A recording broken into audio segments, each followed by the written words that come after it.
쌀값 폭락의 위기감이 확산되고 있는 가운데 농민들이 정부 대책을 요구하며 논을 갈아엎었습니다.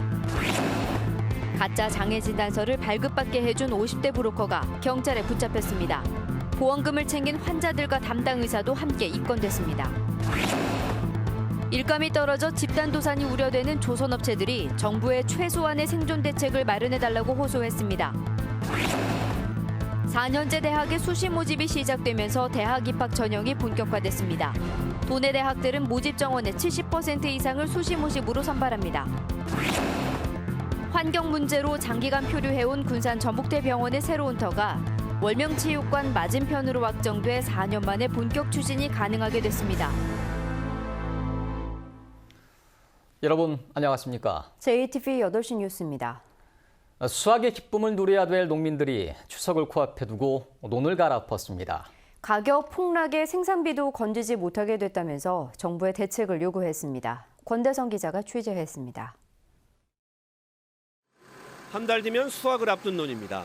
대형 트랙터 2대가 논으로 들어오더니 갈아엎기 시작합니다. 나락 가격이 생산비도 못 건질 형편이 되자 가격 보장을 요구하면서 갈아엎은 겁니다. 갈아엎은 논의 면적은 360제곱미터. 나락 양으로 따지면 3톤가량에 이릅니다. 자식 같은 벼를 추석을 코앞에 두고 갈아엎는 농민의 마음은 찢어집니다. 정말 힘들게 올 여름을 버텨왔고 내일 모레면 추석이고 조금 있으면 수확을 해야지 되는데 수확을 앞두고 이렇게 엎을 수밖에 없는 이 현실 안타깝기만 합니다. 마음이 아픕니다. 수확이 시작된 조생종 나락 가격은 지난해 이맘때보다 30% 이상 떨어졌습니다. 농민들은 예년 같으면 추석을 앞두고 오르던 가격이 오히려 떨어졌다면서 중만생종 수확이 시작되면 더 떨어질 것으로 내다봤습니다. 농민단체들은 정부가 풍작과 과잉 생산, 소비 감소를 내세워 농민과 국민에게 가격 폭락의 책임을 떠넘기지만 밥상용 쌀을 수입한 정부에 가격 폭락의 책임이 있다고 주장합니다. 밥쌀 수입의 즉각적인 중단과 국가가 책임지는 양곡 정책인 기초농산물 국가수매제 시행을 강력히 촉구하는 바이다.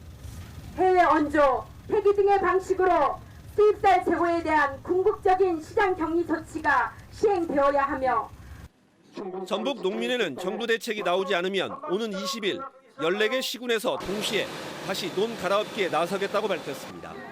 JTB 뉴스 권대성입니다. 재활 치료가 가능한데도 가짜 장애 진단서를 발급받게 해준 50대 브로커가 붙잡혔습니다. 진단서로 보험금을 챙긴 환자들과 진단서를 발급한 담당 의사도 함께 입건됐습니다. 정원익 기자가 보도합니다. 전주의 한 커피숍. 한 남자가 의뢰인인 환자에게 장애 진단에 대한 설명을 늘어놓습니다. 환자가 현금 봉투를 건네자 돈을 세보더니 주머니에 챙겨넣습니다. 부업은 차트를 기록을 남겨놔야 보험금단에서 나중에 하는 말이에요. 가급적이면 한두 번 받은 다음에 끊는 것이 한장 유리하다. 돈을 받은 남자는 브로커 54살 이모 씨. 이 씨는 완치가 가능한 환자들에게 장애 진단서를 발급받아 보험금을 더 받게 해주겠다며 접근했습니다. 실제 이 씨는 한 종합병원을 통해 장애 진단서를 받아냈고 그 대가로 환자 23명으로부터 8천만 원을 챙겼습니다. 이 씨는 환자들이 병원을 찾기 전 과도하게 아픈 척 엄살을 부리라는 등 사전 교육까지 시킨 것으로 드러났습니다. 환자들은 이 진단서를 제출해 보험사로부터 4억 원가량을 챙겼습니다. 진단 받을 때 팔이 10개 이상 안 올라가는 것으로 하라고 뭐 2천에서 2,500 정도 나온다고 했는데 그럼 그렇게 안 나오고. 진단서를 발급해준 담당 의사는 혐의를 강하게 부인하고 있는 것으로 알려졌습니다. 의사는 환자들의 편에서 보험금을 많이 타게 해주기 위해서 진단을 내렸다고 주장을 하지만 브로커 B씨의 녹취록을 보면 차명 계좌로 의사에게 돈을 건넸다고 나오고 있습니다. 경찰은 이 씨에 대해 구속영장을 신청하고 환자 23명과 담당 의사를 불구속 입건했습니다. 또 이 씨와 의사가 금품을 주고받은 정황을 포착해 거래 내역을 확인하고 있습니다. JTB 뉴스 정원익입니다. 행정자치부가 지방의회 의원이 구속되면 의정활동비를 지급하지 말라고 자치단체에 통보했습니다. 의정활동비는 지방의원이 의정자료를 연구하는 데 지원하는 경비로 전북도의원의 경우 매달 150만 원을 받고 있습니다. 현재 서울시 의회와 인천 남동구 등 5개 자치단체는 구속된 의원에게 의정활동비를 제한하는 조례를 제정했지만 전북의 자치단체는 이런 조례를 만들지 않았습니다. 그러나 행자부의 이번 통보로 전북에서도 구속된 지방의원들에게 의정활동비 지급이 제한됩니다. 일감이 떨어져 집단 도산이 우려되는 전북의 조선업체들이 정부 차원의 대책을 요구하고 나섰습니다. 전북 조선업의 기반 자체가 무너지지 않도록 최소한의 생존 대책을 마련해달라고 호소했습니다. 하원우 기자의 보도입니다. 현대중공업 1차 협력업체인 이곳은 선박 블럭 등을 만들어 군산 조선소에 납품합니다. 지난해 550명에 이르던 직원 수가 지금은 320여 명으로 절반 가까이 줄었습니다. 이마저도 내년에는 2자릿수로 줄여야 할 형편입니다. 이곳의 하청업체, 그러니까 2차 협력업체는 상황이 더 심각합니다. 지금도 인건비가 밀려가는 이런 회사들이 되게 많은데 이게 만약에 7, 8개월 뒤에 내년에 업황이 좋아진다고 하더라도요. 그때까지 버틸 수가 없다라는 겁니다. 군산의 현대중공업 하청업체는 133곳, 관련 종사자만 5,400여 명에 이릅니다. 이미 1,000여 명 가까이 일자리를 잃었습니다. 올해 말 일감이 떨어진 현대중공업 군산조선소가 도크 운영을 중단하면 전북의 조선산업 기반 자체가 무너질 우려가 높습니다. 군산에 배정됐던 LPG 운반선 2척마저 다시 울산으로 가져가면서 군산의 조선업은 존립 기반이 사라질 위기에 놓였습니다. 울산에는 도크가 9개가 있는데 그중에 3개를 줄인다 하더라도 6개가 가동을 해서 지역의 생태계가 살아갈 수가 있는데 군산은 딱 하나밖에 없으니까. 이 때문에 전북의 조선업체들은 정책자금 상환 연장과 확대 지원, 전기 기본료 감면, 현대중공업 군산조선소 물량 확보 등을 정부에 요청했습니다. 정부 관계자는 관련 부처와 협의해 조만간 대책을 내놓겠다고 밝혔습니다. 저희가 관계부처 논의를 할 때 이 부분에 대해서 조금 발상의 전환을 해가지고 조금 더 실질적으로 도움이 될 수 있는 걸 찾아보도록 노력을 하겠습니다. 수주절벽에 내몰린 조선업이 오는 2018년에는 반등할 것이라는 전망 속에 조선산업 기반 보존을 위한 생존 대책 마련이 시급한 과제로 남았습니다. JTB 뉴스 하원호입니다. 익산과 정읍, 김제, 임실, 순창, 고창 등 6개 시군이 농업용수 가뭄 주의 지역으로 분류됐습니다. 국민안전처는 이들 시군의 저수율이 20-30%대로 평년의 절반에도 못 미쳐 농업용수 가뭄 주의 지역으로 분류했다고 밝혔습니다. 특히 저수율이 22%에 불과한 고창은 당분간 농업용수가 부족할 것으로 예상된다며 관정 개발과 저수지 준설, 절수운동 등을 지원하겠다고 덧붙였습니다. 올 추석을 앞두고 한우와 돼지의 소비량을 조사한 결과 지난해에 비해 크게 준 것으로 나타났습니다. 전라북도가 도축장 8곳을 대상으로 지난 한 달 동안의 도축량을 조사한 결과 한우는 지난해 같은 기간에 70.9%, 돼지는 85% 수준에 그친 것으로 확인됐습니다. 전라북도는 경기 침체 속에 한우와 돼지의 가격이 지난해보다 10% 안팎씩 높게 형성되면서 소비가 줄어든 것으로 분석했습니다. 오늘부터 4년제 대학의 수시 모집이 시작되면서 대학 입학 전형이 본격화됐습니다. 도내 대학들은 모집 정원의 70% 이상을 수시 모집으로 선발하기 때문에 수험생들의 면밀한 분석과 신중한 선택이 필요합니다. 조창현 기자가 보도합니다. 전국의 대학들은 전체 모집 정원의 69%를 수시 모집으로 선발합니다. 하지만 도내 대학들은 우수 인재를 선점하기 위해서 많게는 80%까지를 수시로 뽑습니다. 올해 수시 모집의 가장 큰 특징은 학생부 전형의 모집 비율이 높아졌다는 것입니다. 특히 내신과 비교과 활동을 중심으로 학생을 뽑는 학생부 종합 전형의 선발 비율이 처음으로 20%를 넘었습니다. 또 대부분의 대학이 의학 보건 계열을 제외하고 수능 최저학력 기준을 폐지했다는 것도 눈에 띄는 대목입니다. 수능 성적이 상대적으로 낮아 최저학력 기준이 부담스러웠던 도내 학생들의 합격 기회가 늘어날지 주목됩니다. 하지만 전북대와 전주교대는 학생부 교과 전형에서 여전히 수능 최저학력 기준을 적용합니다. 학생부 종합전형에서는 큰 사람 전형 외에 모든 전형에서 수능 최저 기준을 폐지했고 또 학생부 교과 전형에서도 면접을 폐지했습니다.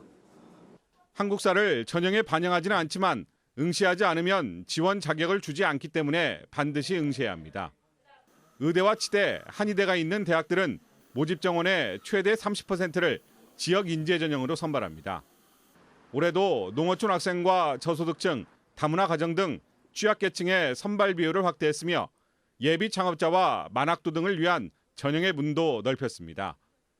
도내 4년제 대학 대부분은 12일부터, 전북대는 13일부터 수시 원서를 접수하며 최대 6개 전형에서 대학 간 복수 지원이 가능합니다. 서류와 면접으로 진행하는 수시 모집은 대학마다 요구하는 평가 기준이 다르기 때문에 자신이 지원할 대학의 평가 요소와 면접 방법에 대한 면밀한 분석이 필요해 보입니다. JTB 뉴스 조창현입니다. 전라북도가 정읍 무성서원과 구창 서남해안 갯벌, 남원 장수 가야고분, 동학기록유산, 김제벽골제 등 5개 유산을 유네스코 세계유산으로 추가로 등재하는 방안을 추진하기로 했습니다. 또한 지난해 세계유산으로 등재된 백제 역사유적지구와 연계해서 익산, 쌍릉과 제석사지 등 5곳을 추가로 등재하기 위해 충남, 서울과 협력하기로 했습니다. 이를 위해 전라북도는 올해 안에 전담 조직인 세계유산팀을 만들기로 했습니다. 추석 연휴에 전주의 문화시설 13곳이 개방됩니다. 전주시는 전통문화센터 등 전주의 문화시설 13곳이 추석 연휴 기간에도 문을 열고 다양한 문화행사를 진행한다고 밝혔습니다. 경기전과 어진박물관은 추석 당일에 무료로 개방하고 경기전 앞에선 연휴 기간 내내 문화장터도 열기로 했습니다. 환경 문제로 장기간 표류해온 군산 전북대병원의 새로운 터가 월명체육관 맞은편으로 확정됐습니다. 환경단체도 환영의 입장을 밝혀 4년 만에 본격적인 사업 추진이 가능해졌습니다. 이승환 기자의 보도입니다. 군산 전북대병원의 새로운 터로 결정된 월명체육관 맞은편입니다. 전체가 농경지인데다 앞뒤로 번영로와 전주군산 간 산업도로가 자리해 접근성이 뛰어납니다. 시민의 접근성이 편리하고 그다음에 나중에 병원의 확장성이라든지 그다음에 인허가 용이성 이런 여러 가지 판단을 해서 백석제 환경보호 문제로 반대해온 환경단체들도 일제히 환영 논평을 냈습니다. 일단 부지 변경을 한 거에 대해서 저희가 적극적으로 환영을 하고 있고요. 백석제의 보존 방안도 같이 논의할 수 있는 자리가 되었으면. 병원 규모는 기존 계획과 같은 500병상. 백석제에서 사정동으로 자리를 옮기면서 토지 매입비는 늘겠지만 진입로 등을 따로 낼 필요가 없어 사업비는 기존과 비슷한 2,500억 안팎이 될 것으로 예상됩니다. 전북대병원은 사업이 늦어진 만큼 군산병원 건립에 박차를 가할 계획입니다. 국제화 시대에 맞게 더 확장성이나 이런 것들을 미리미리 준비해서 최첨단 병원을 갖춰갈 계획입니다. 군산시는 투기를 막기 위해서 공람 공고를 거쳐 다음 달 개발행위 제한구역으로 지정할 계획입니다. 전북대병원은 2018년 공사가 시작되면 2021년 말 완공해 석 달간의 시험 운영을 거친 뒤 2022년 정식 개원한다는 구상입니다. 환경 문제로 장기간 표류해온 군산 전북대병원 건립 계획이 4년 만에 부지 변경을 통해서 비로소 본 궤도에 오를 수 있게 되었습니다. JTB 뉴스 이승환입니다. 오늘 저녁 7시 44분 경북 경주에서 진도 5.1의 지진이 발생했습니다. 이 지진으로 전주와 익산 등 도내 곳곳에서도 집이 흔들리는 등 진동이 감지돼 전주기상지청과 방송국 등으로 시민들의 전화가 빗발쳤습니다. 진도 5.1은 올 들어 국내에서 발생한 가장 강력한 지진으로 지난 7월 5일 울산에서 발생한 5.0의 지진을 포함해 올해 51번째 지진입니다. 제너럴 네이처와 케미드, 239바이오, SCDD 등 4개의 식품기업이 익산 국가식품 클러스터에 대한 분양 계약을 했습니다. 또 지난해 투자를 약속한 체코의 맥주회사 프라하의 골드는 한국산업단지공단과 입주 계약을 해 국가식품 클러스터 외국인 투자 지역의 입주 1호 기업이 됐습니다. 농림축산식품부는 이달 말 국가식품 클러스터에 기업 지원 시설이 들어서면 기업의 투자가 늘어날 것으로 기대했습니다. 한국농어촌공사가 평년보다 2배가량인 217명의 신입사원을 뽑기로 하고 오는 13일부터 원서를 접수합니다. 모두 8개인 채용 분야를 보면 행정 61명, 토목 78명, 기계와 전기는 각각 25명과 24명으로 전체 선발 인원 가운데 105명은 농어촌 특별 전형을 통해 농어업인 자녀와 농어촌 거주자로 채용합니다. 농어촌공사는 학력과 전공, 연령 제한 없이 직무 능력을 중심으로 선발하며 오는 13일부터 공사 채용 홈페이지를 통해 원서를 접수할 계획입니다. 국민의당 전정희 전 의원을 익산갑 지역위원장으로 선임했습니다. 전 전 의원은 지난 4월 총선 때 국민의당 익산을 경선에 도전했다가 조배숙 의원에게 패한 뒤 이번에 익산을에서 익산갑으로 지역구를 옮기게 됐습니다. 국민의당 익산갑 지역위원장에 도전한 배승철 후보는 당초 익산갑 지역위원장에 공모하지 않은 전 전 의원을 중앙당이 재공모를 통해 낙하산으로 임명했다며 반발하고 있습니다. 국민의당 전북도당이 추석을 앞두고 전통시장과 사회복지시설을 찾아 서민들의 민심을 살펴봤습니다. 김광수 도당 위원장을 비롯한 당직자들은 전주 중앙시장에서 구입한 온누리 상품권으로 제수용품을 구입하고 시장 상인들과 전통시장 활성화 방안을 논의했습니다. 또 사회복지시설인 호성 보육원을 방문해 추석 선물을 전달했습니다. 전주지법 형사 2단독은 업무상 과실치사 혐의로 기소된 물놀이 안전관리요원 34살 김모 씨 등 2명에게 각각 금고 8개월에 집행유예 2년을 선고하고 사회봉사 100시간을 명령했습니다. 지난해 7월 무주군 설천면의 한 하천에서 안전관리요원으로 일했던 이들은 근무지에서 떨어진 곳에 있다가 12살 여자 어린이가 물에 빠진 상황에 제대로 대처하지 못해 이 어린이를 숨지게 한 혐의로 기소됐습니다. 전북경찰청 지능범죄수사대는 공사를 수주하는 대가로 군의원에게 뇌물을 건넨 혐의로 건설업체 대표 50살 김모 씨를 구속했습니다. 김 씨는 지난 2014년부터 최근까지 고창군에서 발주한 갯벌 생태지구 조성사업 공사를 하도급 받는 대가로 고창군 의원에게 수천만 원을 건넨 혐의입니다. 경찰은 추석 연휴가 지난 뒤 해당 의원을 포함해 사건 관계자들을 불러 조사할 예정입니다.